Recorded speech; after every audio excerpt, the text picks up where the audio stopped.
Sure. My name is Chris Peterson, and I'm a hardware system technologist at Facebook. My role at Facebook is basically as the technical lead for flash and non-volatile memory solutions at Facebook. So we started following NVMe a few years ago, as we have been using PCIe-based flash for quite some time. And we really liked the premise of NVMe because it allowed the group to create kind of a common standardized interface, which didn't exist in the past. So we started following it, and we got more and more engaged as we have a very large Linux kernel development team, and they're intimately involved in a lot of the driver development work, including NVMe.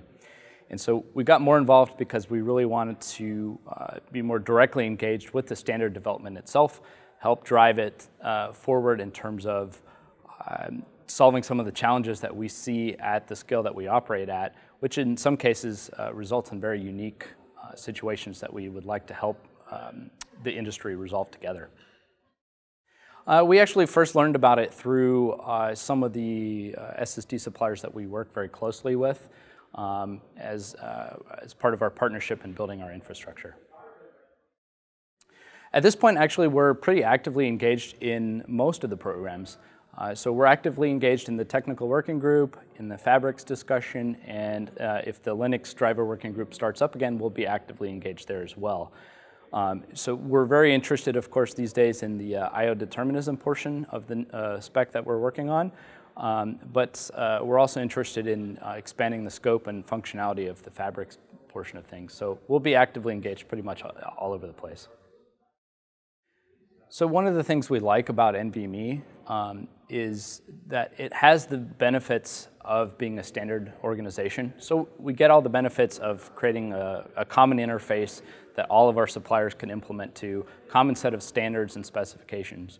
But at the same time, NVMe has always been very good about being able to move as quickly as it makes sense for a standard body to be able to do so, which is not always the case with all standards organizations. And it has a very forward-looking perspective, and it's very open and a scalable type of a perspective, which matches very well with our own internal principles. Facebook in general is very focused on building an open source-based solution for our infrastructure, and we're a huge contributor in that space. So NVMe actually ties in very nicely into that because all the drivers go open source. Ultimately, the specifications themselves are publicly posted and so forth. So we get a lot of value in terms of working on that, the challenges that we see in our space, and driving that back into an open source standard, because it allows us to kind of build onto this collaboration with the open community that you might not get with closed standards, and that you might not get by just individually partnering with certain companies and just driving kind of proprietary one-off solutions. The biggest piece of advice that I would have is to get involved, and to get involved early in the process.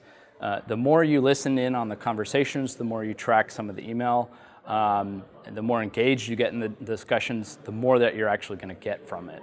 A lot of people are probably concerned about, I don't have the time to invest, or I don't have the technical knowledge, but I have found that that's not necessarily a barrier that actually exists. Most people are very open to talking to you about their experiences. Most people are very willing to help you. So the best thing you can do is just jump right into things, get actively involved, start reading through the specs and the proposals, and be active.